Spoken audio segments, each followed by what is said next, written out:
Hi, good morning, ನಮಸ್ಕಾರ ಎಲ್ಲರೂ ಹೇಗಿದ್ದೀರಾ? ಸೊ ಇವತ್ತಿನ ದಿನ ಹೇಗೆ ಹೋಗುತ್ತೆ ನೋಡೋಣ ಬನ್ನಿ. ಬೆಳಗ್ಗೆ ಎದ್ದು ಬಾಗಿಲಿಗೆಲ್ಲ ನೀರು ಹಾಕಿ ವಾಕ್ ಹೋಗ್ಬಿಡೋಣ ಅಂತ ಹೋಗ್ತಾ ಇದ್ದೆ. ತುಳಸಿ ಗಿಡ ಅಂತೂ ಎಷ್ಟು ಹಾಕಿದ್ರೂ ಯಾಕೋ ಬರ್ತಾನೆ ಇಲ್ಲ. ಈ ಸಲ ಪೂರ್ತಿ ಚಿಕ್ಕದು ತುಳಸಿ ಗಿಡ ತೊಗೊಬಂದು ಹಾಕಿದ್ದೀನಿ. ಪರವಾಗಿಲ್ಲ, ಈ 3 ದಿನ ಆಗಿದೆ, ಚೆನ್ನಾಗಿದೆ, ಏನೂ ಬತ್ತೋಗಿಲ್ಲ. ಹಾಗೆ ಅಂದ್ಕೊಂಡೆ ಚೆನ್ನಾಗಿದೆಯಲ್ಲಪ್ಪ ಸದ್ಯ ಅಂತ. ಸೊ ಎಲ್ಲ ಗಿಡನೂ ಮಾತಾಡಿಸ್ತಿದ್ದೆ. ಬೆಳಗ್ಗೆನೇ ಚಳಿ ಆಗ್ತಿದೆಯಾ ಅಂತ ಕೇಳ್ತಾ ಇದ್ದೆ. ನನಗಿವೇ ಒಂಥರ ಫ್ರೆಂಡ್ ಥರ ಆಗೋಗ್ಬಿಟ್ಟಿದ್ದಾವೆ. ಬೆಳಗ್ಗೆ ಎದ್ದು ಗಿಡಗಳನ್ನು ನೋಡೋದು, ನೇಚರ್ ನೋಡೋದು, ಇದೇ ಒಂದು ಸ್ವರ್ಗ ಅನ್ನೋ ಥರ ಫೀಲ್ ಆಗಿಬಿಡುತ್ತೆ ನನಗಂತೂ. ಹಾಗೆ ವಾಕ್ ಕೂಡ ಹೋಗಿದ್ದೆ. ಈಗಂತೂ ತುಂಬ ಚಳಿ ಇದೆ ಅಂದರೆ ಹೇಳೋಕ್ಕಾಗಲ್ಲ, ಅಷ್ಟು ಚಳಿ ಇದೆ. ಈ ಚಳಿಗಂತೂ ಬೆಳಿಗ್ಗೆ ಬೇಗ ಏಳ್ತಿರೋದ್ರಿಂದ ಶೀತ, ಕೆಮ್ಮು, ಜ್ವರ ಎಲ್ಲ ಒಟ್ಟೊಟ್ಟಿಗೆ ಸ್ಟಾರ್ಟ್ ಆಗಿದೆ. ಬಟ್ ಏನೂ ಮಾಡೋಂಗಿಲ್ಲ, ರೆಸ್ಟು ಕೂಡ ಮಾಡೋಕ್ಕೆ ಟೈಮು ಸಿಗೋಲ್ಲ. ಬೆಳಿಗ್ಗೆ ಏಳಲೇಬೇಕು. ಬೆಳಗ್ಗೆ ಎದ್ದುಗೆ ಟಿಫನ್ ಮಾಡಬೇಕು, ಹಾಲು ಕರಿಬೇಕು, ಕೆಲಸಗಳು ತುಂಬ ಇರ್ತವೆ. ಹಾಗಾಗಿ ಮಲ್ಕೊಳ್ಳೋಕ್ಕಾಗಲ್ಲ. ಹಾಸ್ಪಿಟ್ಲಿಗೆ ತೋರಿಸ್ಕೊಂಡು ಬೆಳಗ್ಗೆ ಪಟ್ ಅಂತ ಪಿಕಪ್ ಆಗಿಬಿಡ್ಬೇಕು. ಹಂಗೆ ಮಲ್ಕೊಂಡ್ರೆ ಅದು ಸರಿನೂ ಆಗೋಲ್ಲ. ಎಷ್ಟೊತ್ತು ಮಲ್ಕೊಳ್ಳೋಕ್ಕಾಗುತ್ತೆ, ಮೈಯೆಲ್ಲ ನೋವಾಗಿ ಹೋಗ್ಬಿಡುತ್ತೆ ಮಲ್ಕೊಂಡು. ಹಂಗಾಗಿದೆ. ಇವತ್ತೊಂದು ಜಾಸ್ತಿ ರೌಂಡ್ ಹೊಡಿಲಿಲ್ಲ, ಸ್ವಲ್ಪ ಒಂದು 20 ಮಿನಿಟ್ಸ್ ಲೇಟಾಗಿ ಎದ್ಬಿಟ್ಟೆ. ಹಾಗಾಗಿ ಒಂದು ಜಾಸ್ತಿ ಏನು ಮಾಡಲಿಲ್ಲ, ಒಂದು 3 ರೌಂಡು ಹೋಗಿ ಬಂದೆ. ಪೂರ್ತಿ ಲಾಂಗ್ ಹೋಗಲಿಲ್ಲ, ಅದೇ ರೋಡಲ್ಲಿ 3 ರೌಂಡು ಹೋಗಿ ರಿಟರ್ನ್ ಹೋಗಿ ಬಂದೆ. ಯಾಕಂತಂದರೆ ಬೆಳಗ್ಗೆ ಬೇಗ ಯಾರೂ ಇರಲ್ಲ. ಸೊ ಇದು ಸ್ವಲ್ಪ ಗುಡ್ಡ ಇರೋದ್ರಿಂದ ಸ್ವಲ್ಪ ಭಯ ಆಗುತ್ತೆ. ಅದು ಇದು ಅಂತ ಇರ್ತಾರೆ ಅಮ್ಮ, ಅಪ್ಪಾಜಿ, ಆಮೇಲೆ ನಮ್ಮ ದೊಡ್ಡಪ್ಪ ಎಲ್ಲ ಹಂಗೆ ಹೇಳ್ತಾಯಿದ್ರು, ಹೋಗ್ಬೇಡ ದೂರ, ಅಲ್ಲಿ ಏನೇನೋ ಪ್ರಾಣಿಗಳೆಲ್ಲ ಇರ್ತವೆ ಅಂತ. ಸೊ ಹಂಗಾಗಿ ದೂರ ಹೋಗ್ತಿಲ್ಲ ಇವಾಗ. ನೆಕ್ಸ್ಟ್ ಬಂದು ರಾತ್ರಿನೇ ಚಿಯಾ ಸೀಡ್ಸ್ನ ಹಾಕಿದ್ದೆ. ಅದನ್ನು ಕೂಡ ಚೆನ್ನಾಗಿ ನೆಂದಿತ್ತು. ಬೆಳಗ್ಗೆ ಎದ್ದು ಅದನ್ನು ಕೂಡ ಕುಡಿದೆ. ಅದಾದಮೇಲೆ ಬ್ಲಾಕ್ ಕಾಫಿ, ಅಮ್ಮ ಅಂಗಡಿಗೆ ಹೋಗ್ತಾರಲ್ಲ, ಸೊ ಸ್ವಲ್ಪ ಇಟ್ಟಿದ್ರು.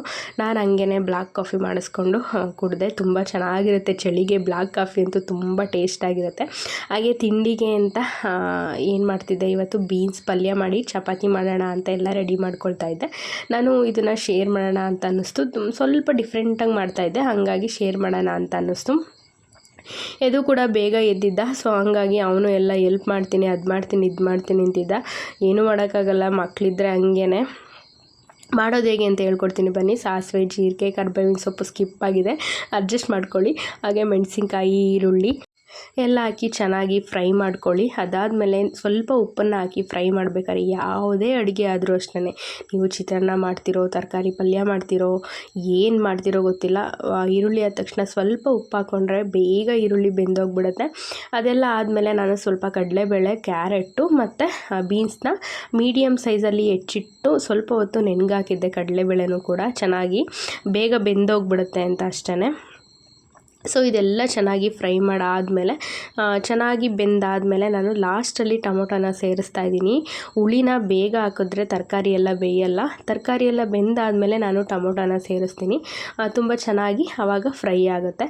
ಅದಾದಮೇಲೆ ಸ್ವಲ್ಪ ಅರಿಶಿನ, ಹಾಗೆ ಖಾರದ ಪುಡಿ, ಹಾಗೆ ಸಾಂಬಾರು ಪೌಡರ್ನ ಹಾಕಿ ಚೆನ್ನಾಗಿ ಫ್ರೈ ಮಾಡಿ ಆದಮೇಲೆ ನಾನಿಲ್ಲಿ ಕಾಯಿ ತುರಿನ ಹಾಕ್ತಾಯಿದ್ದೀನಿ. ನಿಮಗೆ ಬೇಕು ತೆಂಗಿನಕಾಯಿ ಅಂತಂದರೆ ಹಾಕ್ಕೊಳ್ಳಿ, ಇಲ್ಲ ಅಂತಂದರೆ ಹಾಗೆ ನಾರ್ಮಲಾಗಿ ಬೇಡ ನಮ್ಗೆ ಹಂಗೇ ಬೇಕು ಅಂತಂದರೆ ಹಾಗೇನೂ ಕೂಡ ಮಾಡ್ಕೊಬೋದು. ಬಟ್ ತೆಂಗಿನಕಾಯಿ ಹಾಕೋದ್ರಿಂದ ಸ್ವಲ್ಪ ಟೇಸ್ಟ್ ಎಕ್ಸ್ಟ್ರಾ ಆ್ಯಡ್ ಆನ್ ಆಗುತ್ತೆ ಅಷ್ಟೇ.